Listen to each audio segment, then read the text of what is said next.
Muy bien. Buenos días, hermanos y amigos que nos visitan. Gracias a Dios por poder compartir la palabra de Dios en este momento.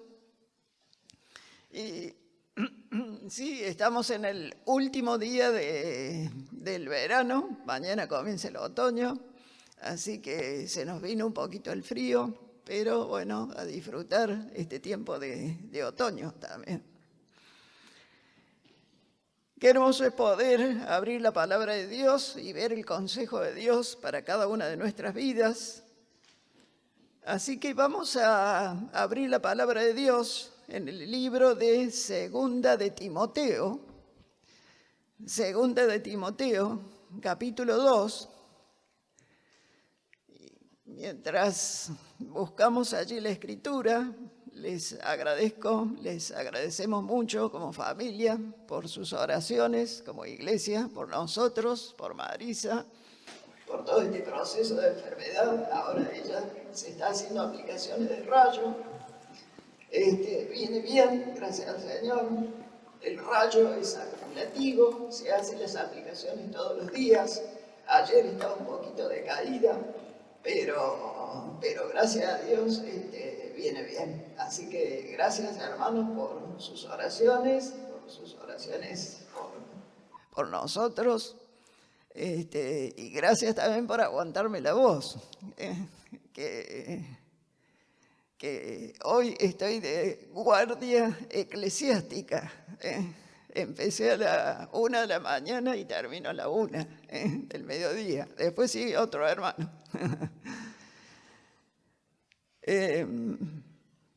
Así que vamos a ir entonces allí a Segunda de Timoteo.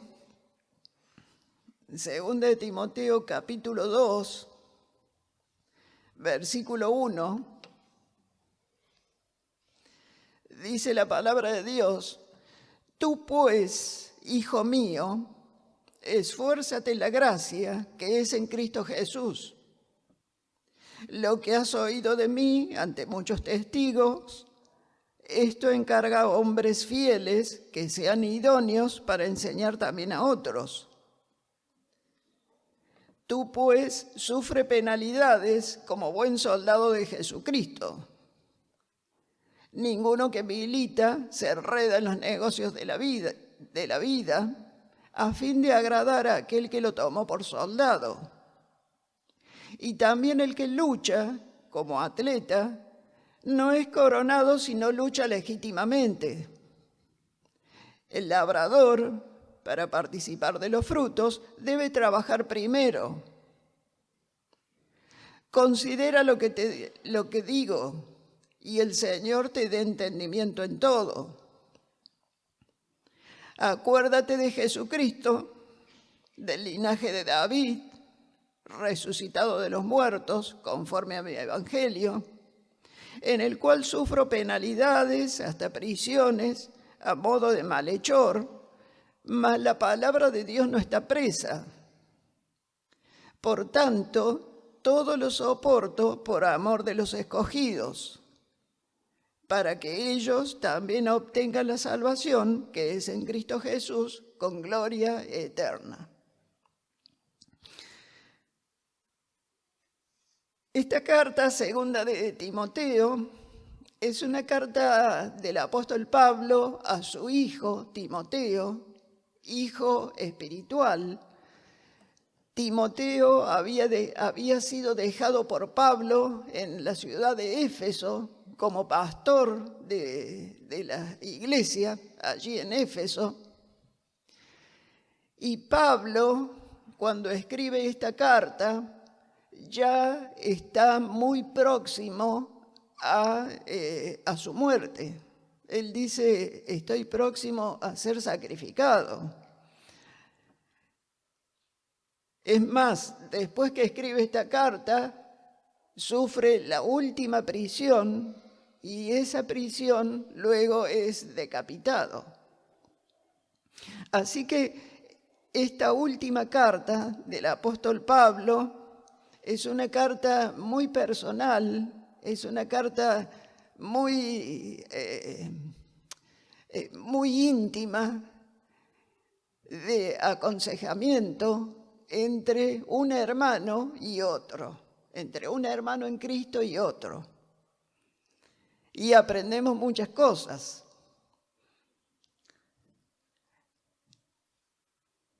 En casa tengo 2 mesas que son mesas de diferentes maderas. Hay una mesa de pino, hay una mesa de algarrobo, y si usted va a las casas de mueble, puede encontrar muebles de diferentes tipos de madera, ¿no? Por ahí Martín sabe algo de madera, ¿no? Más o menos. Uno puede encontrar diferentes tipos de madera. Hasta se hace muebles de paraíso, el árbol paraíso, ¿no? Ahora, si usted tiene una mesa de pino, una mesa de paraíso y una mesa de algarrobo, usted puede notar la diferencia de esas mesas, puede notar la calidad de la diferencia de las mesas, puede notar el diferente valor de cada una de las mesas, y todo eso depende de cuál es la esencia del material de esa mesa. Por ejemplo, una mesa de pino está hecha de pino, es de pino. Es un material blando, es un material muy abundante, el pino. Las mesas de paraíso también es un árbol un poco sufrido, pero se hacen muebles, es económico. Y quizás una madera más costosa, el algarrobo, es una madera bien firme, muy dura. Yo me compré una mesita para poner ahí el televisor, los televisores viejos de antes, hace 20 y pico de años atrás. Y cuando fui a comprar la mesa de algarrobo, me dice, mira, esta mesa te va a servir a vos, le va a servir a tus hijos y le va a servir a tus nietos, porque hay que levantarla entre 2, una mesita chiquita, pero es súper pesada. Ahora, este pasaje justamente nos hace pensar acerca del creyente, acerca de usted y de mí, pero nos hace pensar acerca de la calidad interna de cada creyente. Es decir, ¿cuál es la condición interna de cada uno de nosotros? O mejor dicho, podemos decir también, ¿de qué estoy hecho? ¿De qué estoy hecho? ¿Cuál es mi esencia? ¿Cuál es mi esencia? Y es interesante que Pablo le está diciendo a su hijo Timoteo, te voy a decir de qué estamos hechos nosotros los creyentes. ¿Cuál es la condición interna de cada uno de nosotros?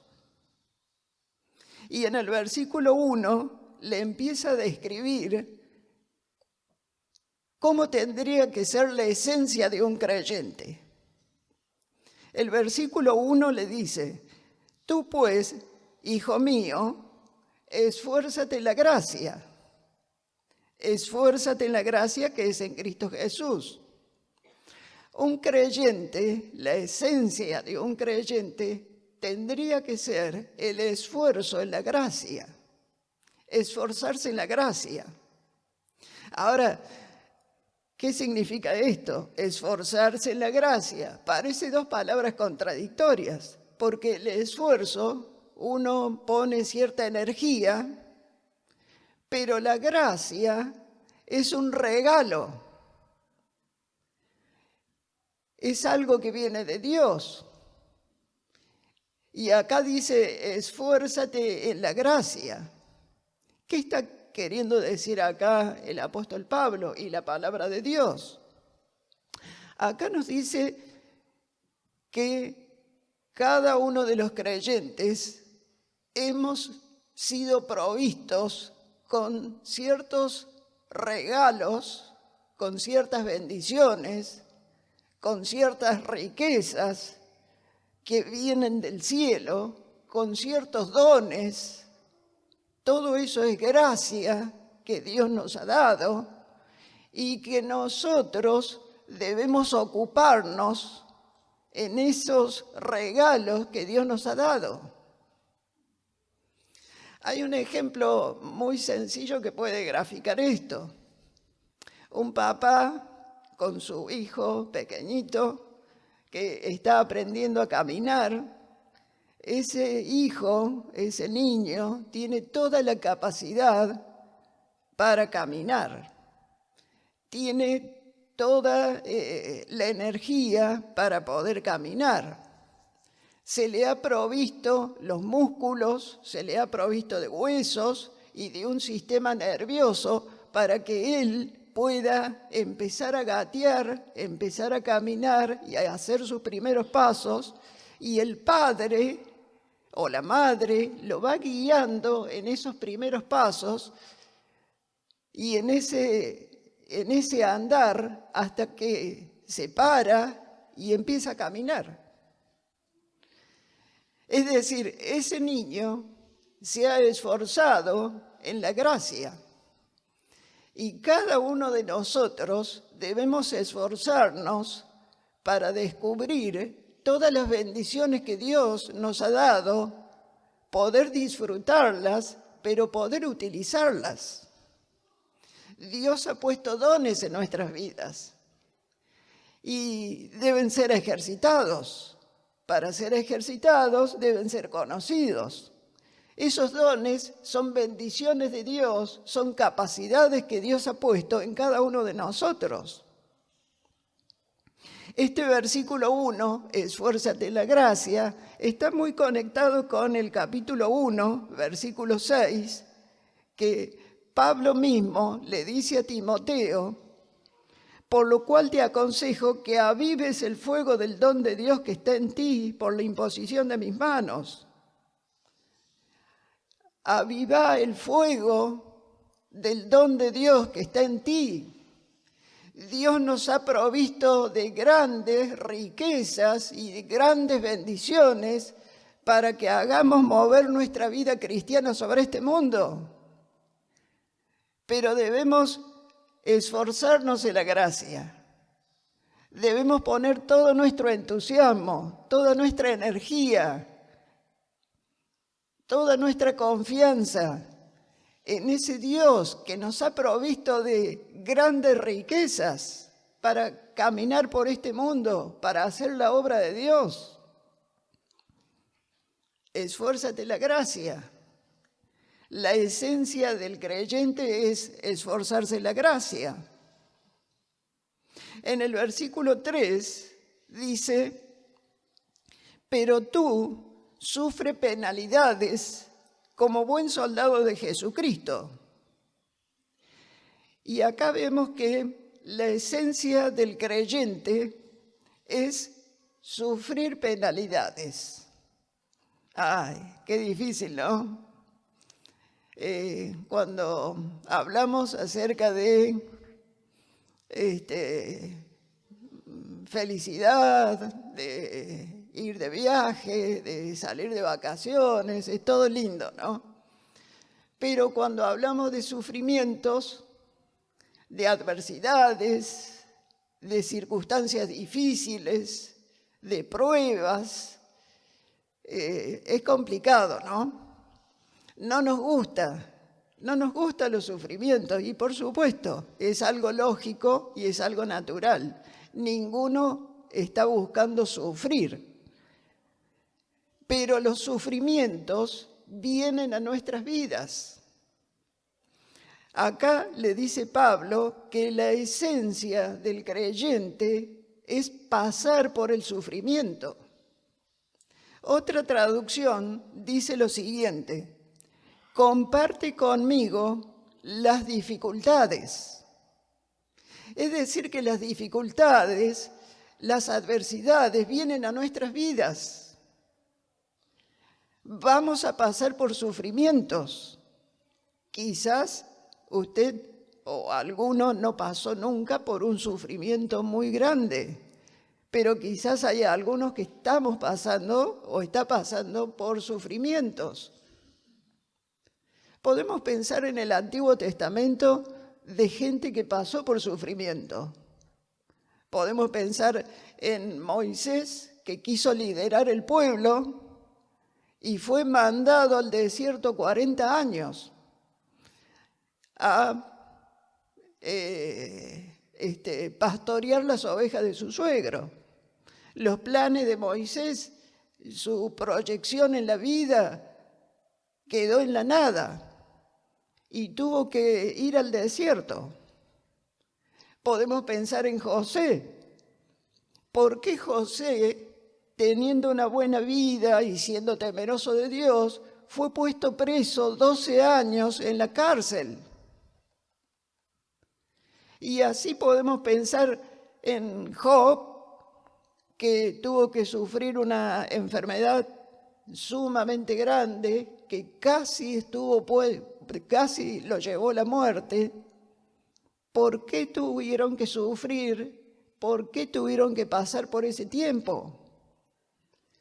¿Por qué Jacobo, uno de los apóstoles, en el capítulo 11 de Hechos, fue uno de los primeros apóstoles mártires? El Señor podría haber dejado a todos los apóstoles, ¿no?, que vivan hasta el final. Pero se lo llevó primero a Jacobo. ¿Por qué pasar por el sufrimiento? Porque la esencia de cada uno de nosotros tenemos que entender que el sufrimiento es una escuela que Dios emplea para cada una de nuestras vidas, para enseñarnos más del Señor, para ser más sumisos a Dios, para aprender más de Él. Y acá dice, sufre como buen soldado de Jesucristo.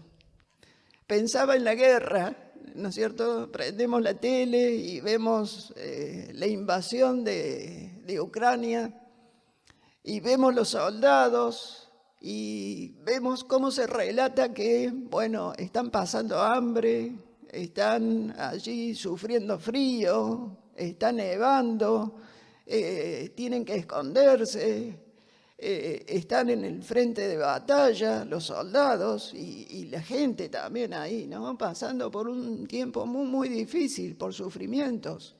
Y pensamos quizás en nuestros hermanos que están allá, hermanos en Cristo, iglesias de Dios que están pasando por momentos muy difíciles. Y uno dice, ¿pero por qué? Es que Dios va obrando, no escapa nada a su soberanía, no escapa nada a su control, no escapa nada a su consejo, no cae un cabello de nuestras cabezas sin que Dios lo sepa. Y los sufrimientos es la escuela que Dios emplea para formar la esencia del cristiano en cada uno de nosotros, para saber de qué madera somos.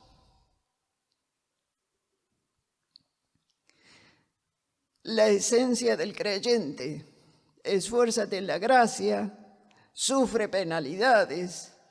El versículo 5 dice, y también el que lucha como atleta no es coronado, sino lucha legítimamente. Recién vimos el ejemplo del soldado, ahora vemos el ejemplo del atleta. Y le dice Pablo a Timoteo, el atleta no es coronado, sino lucha legítimamente. Y acá el creyente, la esencia del creyente es luchar legítimamente. ¿Qué quiere decir la palabra de Dios con esto? Bueno, quiere decir que, y vamos a dar un ejemplo. Si nosotros practicamos un deporte, por ejemplo, fútbol, sabemos que el fútbol, bueno, se lo patea con el pie, los jugadores no pueden tocar el fútbol con la mano, solamente el arquero puede tocar con la mano, si no es falta. La pelota cuando inicia el partido se saca desde el medio. Si la pelota sale fuera de la cancha, el jugador tiene que sacar con la mano hacia adentro de la cancha, no puede patear con el pie. Es decir, que el juego está sujeto a ciertas reglas y no lo podemos jugar como nosotros querramos. Es decir, si salió la pelota hacia afuera, yo no la puedo traer hacia adentro con mi pie. O no puedo tocar con mi mano, si soy un jugador de cancha, no puedo tocar con mi mano el fútbol. Tengo que ajustarme a las reglas de juego, de ese juego, del fútbol. Y acá lo que el apóstol Pablo le dice a su hijo Timoteo es que cada uno de nosotros nos ajustamos a las reglas, a las normas que Dios pone en nuestras vidas. No podemos llevar la vida cristiana como nosotros queremos. No podemos llevar la vida cristiana de acuerdo a nuestros pensamientos. No podemos llevar nuestras vidas cristianas de acuerdo a nuestros sentimientos, de acuerdo a nuestras intenciones aún más, o de acuerdo a nuestros deseos, que pueden ser buenos, pero si no están de acuerdo a la guía y a la voluntad de Dios, a las normas que encontramos en la palabra de Dios, no podemos llevar adelante nuestra vida. Así que la esencia del creyente acá es luchar legítimamente, amoldarnos a las reglas que Dios ha puesto en su palabra y llevar la vida cristiana de acuerdo a la voluntad de Dios. Lucha legítimamente. El versículo 13 del capítulo 1 dice: retén la forma de las sanas palabras que de mí oíste. ¿Saben? Para conocer las reglas, para conocer la voluntad de Dios, debemos retener la sana doctrina. Debemos conocer la palabra de Dios. Debemos entender qué es lo que dice Dios en su palabra. Y de esa manera someter nuestra mente, someter nuestro corazón, someter nuestros deseos, someter nuestros proyectos a la voluntad de Dios.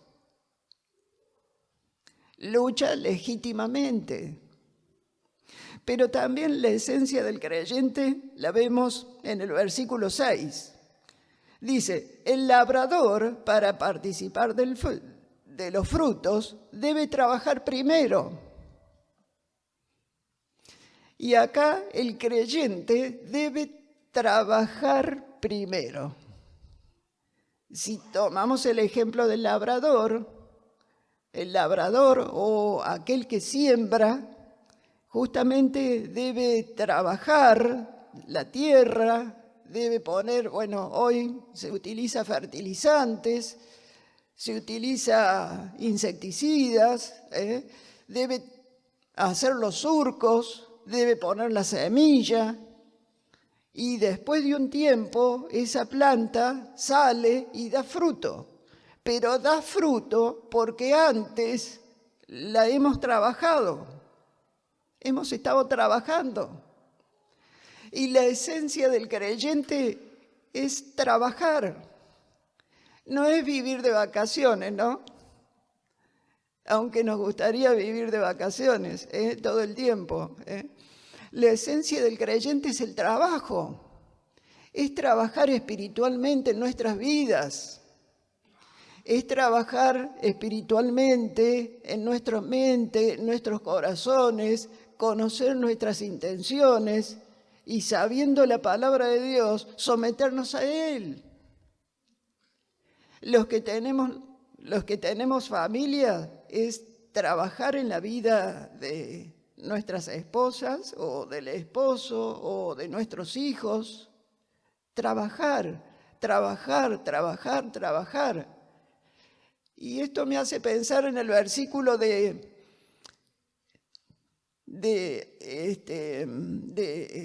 Primera de Corintios, que habla que todo aquel que siembra, cosecha o recoge lo que ha sembrado. Si uno se siembra bien, va a cosechar bien. Es decir, si uno trabaja bien, va a tener una buena cosecha. Si uno trabaja mal, va a ser escasa y pobre esa cosecha. Los creyentes debemos trabajar, sí, todos los días, trabajar en nuestras vidas y en las vidas que Dios ha puesto en nuestras manos. Quizás en nuestro trabajo hay personas que nos ven, que no creen en Cristo, que no saben de Dios, y Dios nos utiliza para que le llevemos el Evangelio. Trabajar para el Señor. El versículo 8 nos sigue mostrando la esencia de la cual nosotros somos hechos. Acuérdate de Jesucristo. Acuérdate de Jesucristo. Y saben, nosotros los creyentes, justamente, la esencia nuestra es el Señor Jesús. Siempre tenemos que ver a Él. Siempre tenemos que poner nuestra mirada en Él. Acuérdate de Jesucristo. Lo que le está diciendo Pablo acá es, míralo al Señor Jesús. No pongas tus ojos en vos mismos. No pongas tus ojos en tu palabra, en tu persona. No pongas los ojos en tus circunstancias, en tus situaciones. Porque en el versículo 9, fíjense en lo que dice, en el cual sufro penalidades, hasta prisiones, dice Pablo, a modo de malhechor. Y es como que Pablo le dice, si yo pusiese los ojos en mí mismo, estoy en la cárcel, estoy sufriendo, parezco un malhechor y no lo soy. Si yo pongo los ojos en mí mismo, no es correcto. Esa no es la esencia del creyente. La esencia del creyente es poner los ojos en Dios. Acuérdate de Jesucristo. Míralo a Dios. En cada circunstancia, en cada situación, en cada cosa que va pasando por nuestras vidas, míralo a Dios. Y mira qué es lo que Dios quiere hacer en tu vida y en mi vida. Acuérdate de Jesucristo. Y por último, la esencia del creyente. Versículo 1, dijimos, esfuérzate en la gracia. Versículo 3, sufre penalidades. Versículo 5, lucha legítimamente. Versículo 6, trabaja primero. Versículo 8, acuérdate de Jesucristo. Pero al último, versículo 10, la esencia del creyente es, por tanto, dice Pablo, todo lo soporto por amor de los escogidos. Y acá la esencia del creyente es soportar por amor. Soportar por amor. Hay otra traducción que dice sufrir por amor. Saben, cuando hay amor, se hacen todas las cosas mucho más fáciles, ¿no es cierto? ¿Alguno experimentó amor en su vida? Creo que cuando nos ponemos de novio, ¿no es cierto?, experimentamos amor, ¿no? Por supuesto, hay una atracción física y hay una atracción emocional y sentimental, pero empezamos a disfrutar un poco el amor. Y acá nos habla de un amor mucho más profundo, porque es el amor que Dios ha puesto en nuestras vidas, que aunque siendo pecadores, Cristo murió por nosotros. Otro versículo dice que Dios ha derramado su amor en nosotros. Es el amor de Dios vivido en nuestras vidas. Y eso lo experimentaba Pablo. Dice, todo lo soporto por amor de los escogidos. Es decir, si hoy estoy sufriendo, el amor está de por medio.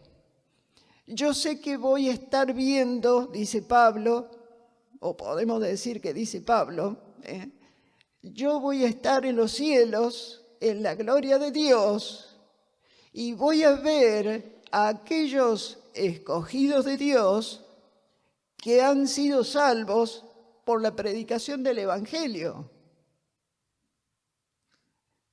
Porque he estado hablando de Dios, porque he estado dando testimonio de Dios. Entonces los sufrimientos, las adversidades, nos pasan por arriba. Y aunque duelan, el amor hace todas las cosas mucho más fáciles. Qué fácil es hacer las cosas, pero hacer las cosas por amor. Y esa es la esencia del creyente. Me hacía acordar este pasaje de la Estatua de la Libertad. Ustedes saben que la Estatua de la Libertad está en Estados Unidos, en una isla que se llama la Isla de la Libertad. Esta estatua fue hecha por ingenieros y arquitectos franceses, fue donada por la nación francesa a Estados Unidos en homenaje a la libertad de los pueblos. Fue inaugurada en el año 1886 por un presidente de Estados Unidos. Y es interesante ver que la estatua representa la libertad. Es una mujer, no sé si la tienen en mente, es una mujer que tiene como una corona con 7 puntas que representan los 7 continentes y también representa los 7 mares del mundo. Y luego tiene como una bufanda donde también tiene allí ciertos orificios que representan los minerales que se encuentran en este mundo. Y esa estatua resume la idea de emancipación, de libertad, de salir de la esclavitud.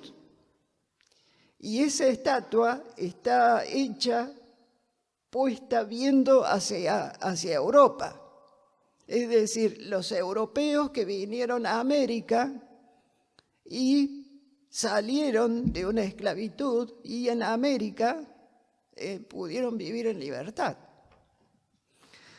Ahora, ¿saben una cosa? Lo interesante de esta estatua, que representa algo sumamente importante, como es la libertad y la emancipación y salir de la esclavitud, Es una estatua que está hecha de caños por adentro y tiene una fina capa, una capa muy delgada de cobre que recubre toda la estatua.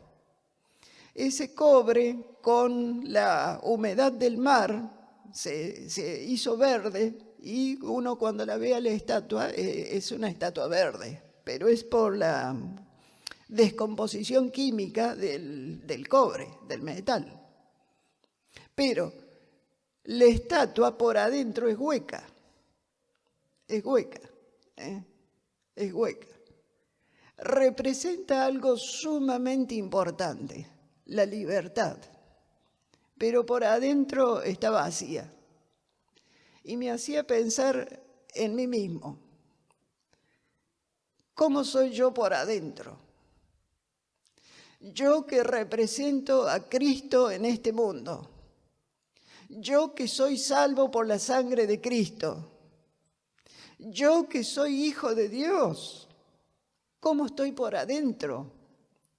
¿Cuál es mi esencia? ¿Estoy formado por una buena madera? ¿Cuál es mi esencia? ¿Qué hay en mi corazón? ¿Qué hay en mi mente? Bueno, Pablo le podía decir a su hijo Timoteo, recuerda esto, esfuérzate en la gracia, sufre penalidades, lucha legítimamente, trabaja primero, acuérdate de Jesucristo y soporta todo por amor. Soporta todo por amor. Así puede hacer en cada uno de nosotros. Vamos a inclinar nuestros rostros para orar.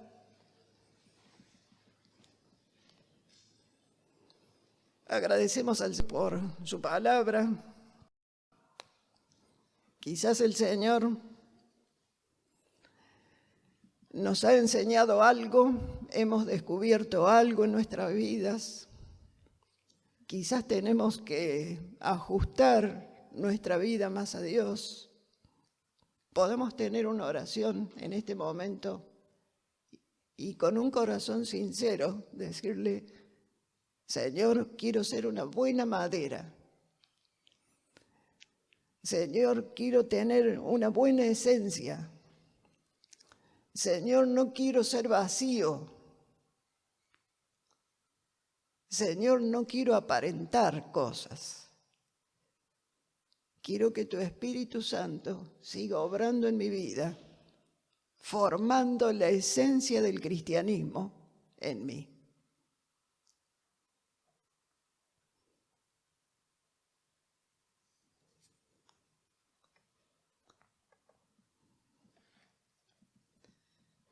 Terminamos orando con Gerardo.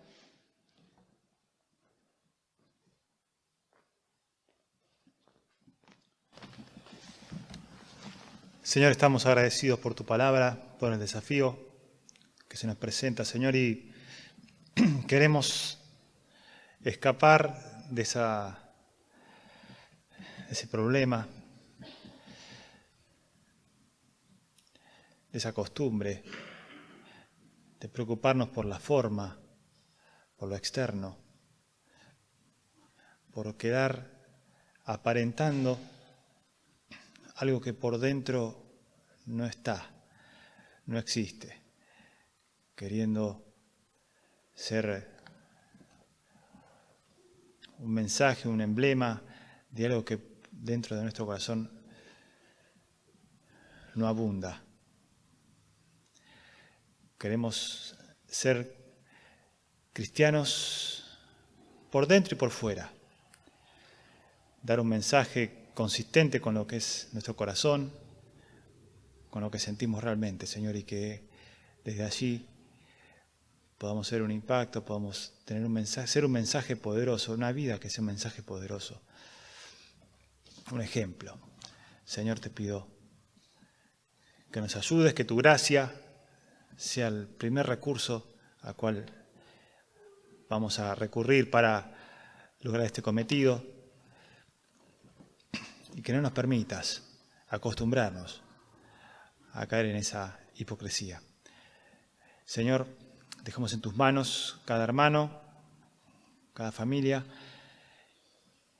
Pedimos tu bendición esta semana que comienza. En tu nombre oramos, le pedimos. Amén.